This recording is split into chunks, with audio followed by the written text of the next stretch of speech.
KP ari tekkinde posuji mon onon yidbe moftude e hutrade kopreji mon cadele mon ngasi halabi cer ya Play Store wala Google Play mbada télécharger KP keba application ma posma tekka kopreje pofta KP ngande ko kanyum buri webde do e nder leydi Sénégal to banginel dugol kalis hay mbudo ay yobata tirade kalis hay mbudo ay yobata mbele KP ko don haadi mbien ala so tawi ko otoma jogida a ari e station ngaji EDK a sodi gasoil do ponoda yobde ujunere kala ko temedde jeenay mbudu jobata walla nadda koy boutikaji amen low press kala ko codda jobirda KP ene jogi ko ustantuma to bange nganyari posma walla ko jolof chicken codda fof ina jogi ko ina ustonoma KP ina tawe e nder réseau ji mum din station ngaji EDK gonde nder jokli Sénégal kala e kubal wat télécharger KP njeya horema njeya jawdima mbemna ngurdamma.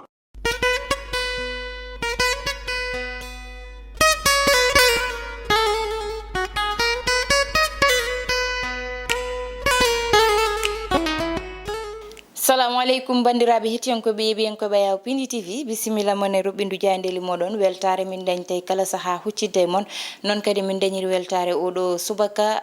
alarba hande ko yiɗon yo Allah waɗanen jaam goto fof salminama inde ko noon manama e jettode serenɓe men jejjitaka e laal gotol calminama juura berta juuɗe ñaga duwaw yuppo e Sénégal aduna fof mboro so aw holluden caggal jaam dumo e nder leydi meɗen Sénégal hettiyankoɓe yeɓiyankoɓe ne jeeya ko ɓuuri tengtude hande to banggue reddition de compte dum non dossier wo yehi to procureur ma en ngar hen joni joni ha tengte geeji walla mbiyen dijje ganduɗa yete nani hefta plage uji ɗi goɗɗum woni Papa Alé Niang woppitama fate koreji muɗum heeɓi kadi liberté provisoire ha fay accident ji ɗi toɓɓe nogase ɗiɗi ƴeftadi hen joni joni wonta so Allahu lamɗo jaaɓi non tigi hettiyankoɓe yeɓiyankoɓe mbatta sona udditirde jayde gendiri le soleil no jiiruɗon ɗum niyete on jiye jayde gendire oɗo subaka yehi tan koye maaje karɗe ɗe ɗo e plage mo ganduɗa kañum woni Malika ɓe kolliti noon ɗon ɗo plage Malika ɗo ndiyam ɗam nani ɓuura wadde avancé ne tetta ɗum ko ganduɗa kañum woni plage oɗon ɗum ɗon noon ɓe mbi tan ko oɗo saaha ko way noon ne foti ummanede kamɓe wonɓe e banggue environnement garen ha joni e banggal Papa Alé Niang nane nder jayde nde ɓe mbi Papa Alé Niang hokkama liberté provisoire caggal ɗum garene jayde l'observateur noon dawri oɗo saaha e finde e arde mesure aji walla mbiyen toɓɓe ganduɗa ƴeftama fanede no accident ji watte ha haaɓe ɗo e nder leydi meɗen Sénégal ɗum noon gardiɗo jagorde nde wo renti e tan ɓe ganda kamɓe goni jagorde leydi meɗen koɓe guitti hen ko ina jeeya hen wadde feere ha pneu ji wasa nadde ɗo e ko way noon ɗeɗon toɓɓe noon ɓe mbi oɗo saaha kay kamɓe yette wodo hedbe e bangal transport aɓena ƴeewa no ɓe mbaɗi kamɓene haɓe daro haɓade ko way noon saabu yete won gueɗe kewɗe toɓɓe kewɗe ɗe ganduɗa ɓe ƴetti ɗum te moƴƴata e moɓɓe Mansour Faye noon wi koɓe ƴetti ko ɓe jettota ko hen caggal hay lawol gotol ɓe mbi accident to 6 kilo to yete ɓe mbi yete kay ha joni bisuji ɗiɗi ɗiɗon jeeɓe ɗum ɓe nani nanga nani juuɗe lawol oɗo saaha ɓe mbi oɗo ɓiɗɗo debbo kay ko nanguɗo ɓi nawlu mo yuppi ɗum ndiyam ngol ɗam soki ɗum e nder dus ha gayni ne wiye mata ko gueɗe jinneji garene jayde quotidien le quotidien ɗum noon ari tan ko oɗo saaha e wiide yete won banggueji ɗi ganda ko couloir de la mort tigui wawi wiyede woni gueɗe banggueji ganduɗa yete neɗɗo ne wawi hawrude toon e mayde ɗum noon ɓe mbi croisement mo Mariama Niass to ganda kañum woni natirde Bargny to axe walla mbiyen tan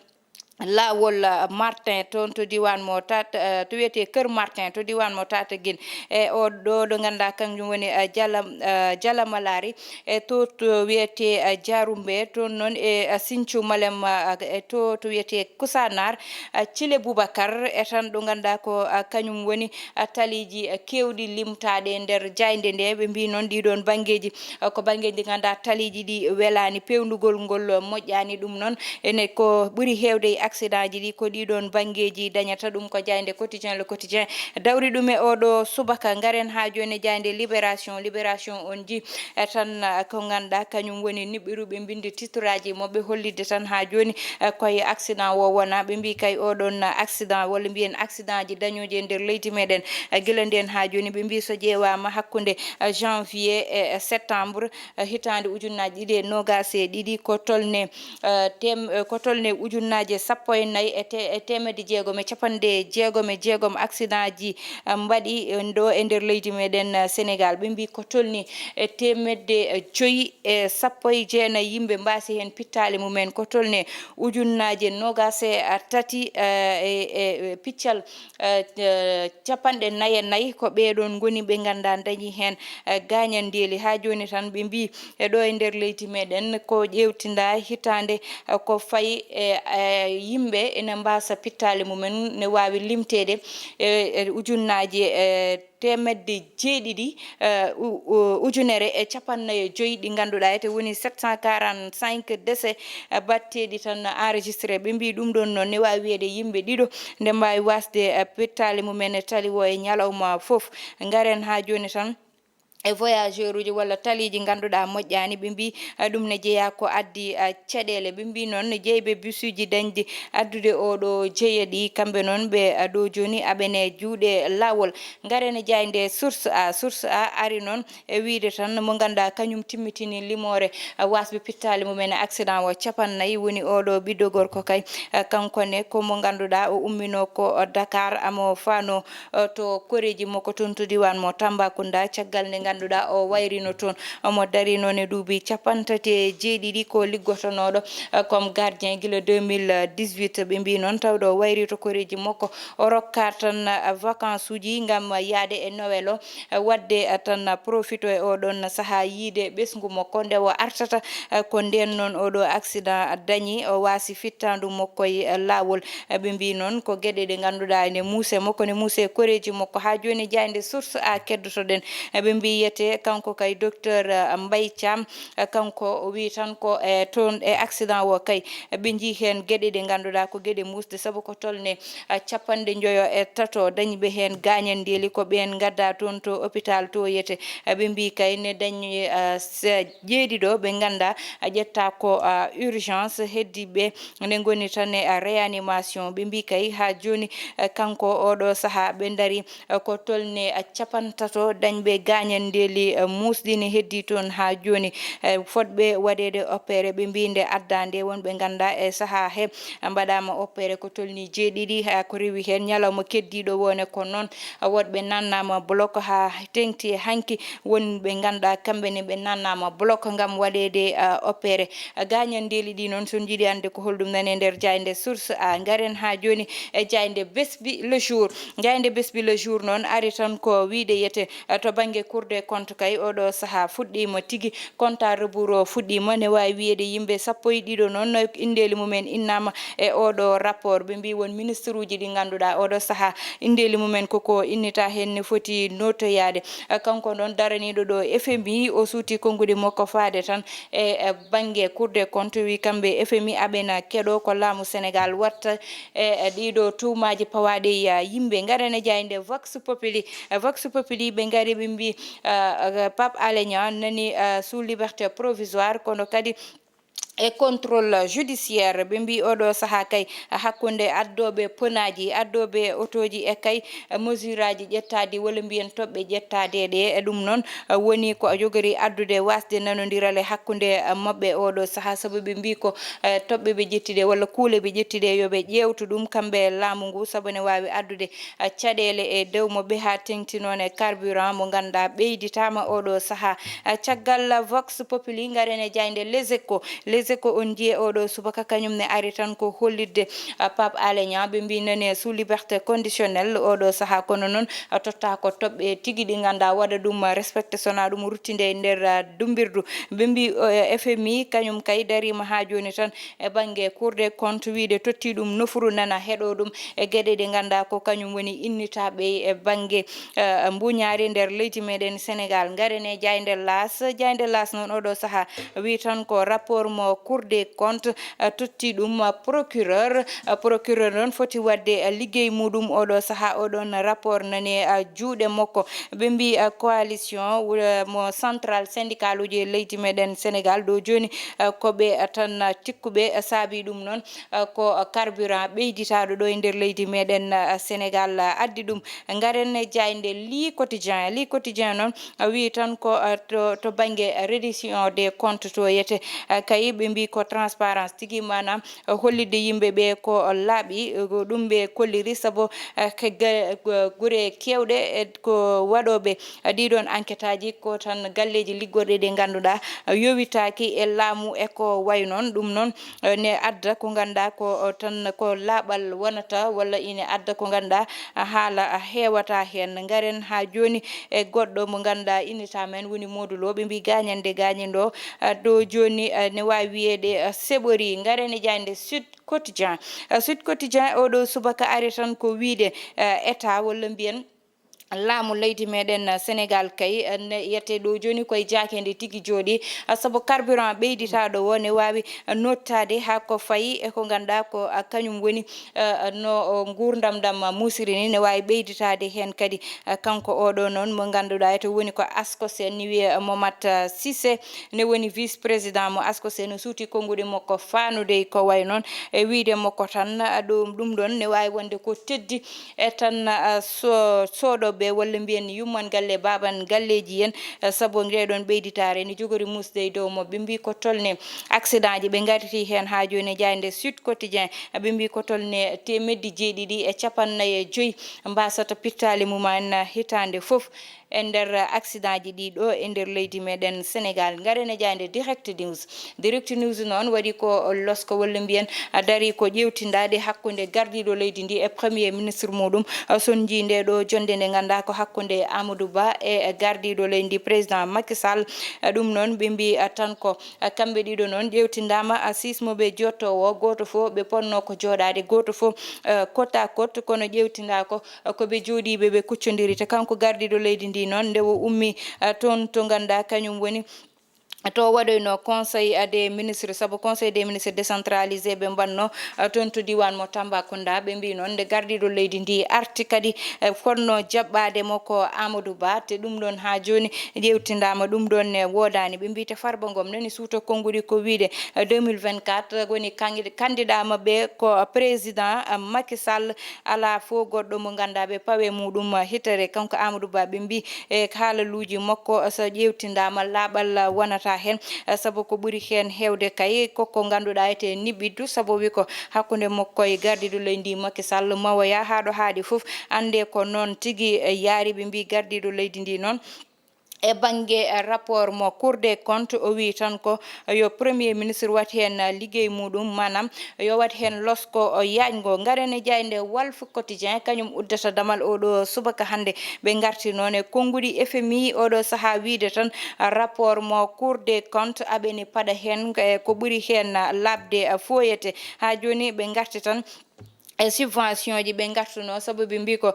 ballal battenongal immotonongal poos Sénégal walla mbiyen poos laamu ngam tan nannude ɗum to banggal énergie to yete ngam hoybinde gonki sénégalais ji ɗi ɗum ɗon noon ne wawno tan e limore ni wawi wiyede ne tolni 750 milliards uji ɗi ganduɗa yete hitande foof ne yaltanno yo poos laamu nadde e ngal ɗon bangal sabu ɓe mbi ko hakkude 2022 e 2023 ɓe mbi yete oɗo saaha Sénégal noon nani woni yete bangal yidde ɓeydude walla mbiyen ɓeydama ha gayni oɗon carburant te ne wawi notitade to bangal pasuji walla mbiyen to bangal yette ñamde yardu ɗum tigui wonno komin gaddanno ene bangal gueɗe rendo hettiyankoɓe yeeɓiyankoɓe to bangal ko ɓurno tengtude e jayndeli ɗi joni udditen hello wongo sallah lamdo jaaɓi non tigui hettiyankoɓe yeeɓiyankoɓe garten koye toɓɓe ganduɗa ƴettama hewɓe noon oɗo saaha woni banggue woni yiyande mumen e ngal ɗon banggal ko tan ƴewtade kamɓe noɓe mbaɗi ha ko wayni ɓe mbawa yewtidde ɗum e laamu ngu saabu ɗe ɗon toɓɓe ene jeeya hen pneuji gummotoɗe caggal leydi occasion ɓe mbi ko aritu ɓe mbi ko yete otoji ɗi yo ngar Dakar otoji fof yo ngar Dakar mbaɗani visite technique ɗo auto transport wawi wonde fof yo ar Dakar waɗa visite technique ene jeeya ɗe ɗon toɓɓe wiide hakkunde 23h ha 6h du matin otoji voyage dogata jamma ne jeeya kadi e toɓɓe ɗe ɗon kalaɗe ɗe ganduɗa yete hande neni adda haala woni gueɗe kewɗe ma ƴewte banggal transport oɗon ɗum ɗon noon addi caɗele hakkunde mabɓe saabu wiide mabɓe ittude porte bagage ko hen jeeya ɗiɗon porte bagage uji noon ɗi ganduɗa ete hande hewɓe ko hen pawata gueɗe mumen fawde hen bagage uji mumen ko way noon hande kamɓe soforeɓe ɓe jaɓani ɗum te ɗum ene jeeya ko ɓurta teddinde auto o saabu auto foof koko dañi nombre de tonne uji ɗi foti dañde ko waɗa réglementé ko ganduɗa ko kañum foti dañde sinno so woppanoma yeehi hande sa wiyama auto o foti nawde ko nangame tonne uji ma hanne ɗon wiye e kono saaha foof sénégalais ina anda ina heewi so wiyama haade joyi yaaha ha sappo walla nogas ɗum adda caɗele so yeehi noon ha addi caɗele woɗɓe mbiyete ina joɓa ɗe ɗon caɗele ganduɗa yette ina daña saabu so wiyama noon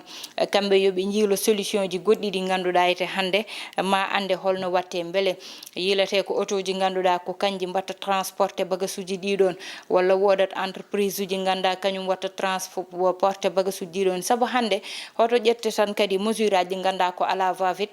jooɗe yewte wiye ɗum ɗo e ɗum ɗo e ɗum ɗo kono yoɓe mbattu hakkille ɗiɗon porte bagage uji ko client ɓe nannata hen bagage uji te ɗiɗon bagage uji hande nanneteɗi toon tawato ko jomum nana yeeyoye walla jomum hande nana hoota ne foti nawtude ne foti hodde yaadude e ɓesgu muɗum hoota eko way noon ene hoota ne nawa barmeji muɗum ɓe ne nawa matlaji mumen ɓe sakuji soble ɓe goddum e goɗɗum ɗum noon yoɓe joddo kadi e koye mabɓe hoto ministre wi ɓe mbaɗani ɗum ɗo pour joddade yewtidde woɗɓe walla goɗɗum kono yoɓe joddo kadi ɓe jewtida ɓe jiita laabi saabu kamɓe soɓe kaali raison ji ko tagui ɓe darni ɗeɗon kuule kamɓe ɓeyane mataw ma wot koɓe paami hen saabu kamɓe fo ko ɓesgu Sénégal fo ko enen fo ndendi ɗum woni chauffeur ɓe woni heɓɓe banggal laamu woni natoɓe autoji ɗi yimɓe fo ndendi ɗum wadde noon koko ganduɗa yo yewte haaɓe jiitide koye mabɓe pneu ji ɗi yo ƴeewe pneu ji poddi nadde ɗi potani nadde no autoji mbaɗira réglementé ni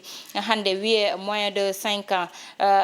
natata plus de 5 ans hande natata walla plus de 7 ans natata e nder leydi ndi yoɓe ƴeewir noon tan pneu ji ɗi wawa waɗede réglementé rewne lawol ɓe ganda ene nanna pneu ji occasion dañdi nafoore nanna ɗum ɓe ganda pneu ji jogui yete ne keewi ko boni hen walla ko way noon ɗum ɗon ne ƴeewe no waɗana foof daaliɓe jewtide koye mabɓe saabu ko yewtere addata jiitodiral hettiyankoɓe yeeɓiyankoɓe koyɗi konngudi guddeten ruɓɓindu jayndeli meɗen onon ne ɗeɗon toɓɓe oɗon jogui hen miijoli moɗon ne faade commentaire uji ɗi hettiyankoɓe yeeɓiyankoɓe bani moon debbo Aissata Ndiaye wonno heɗano en to banggal caméra to e to montage to ko Ali Fall yo Allah waɗanen jaame kisal ha gongol so Allahu lamɗo jaaɓi.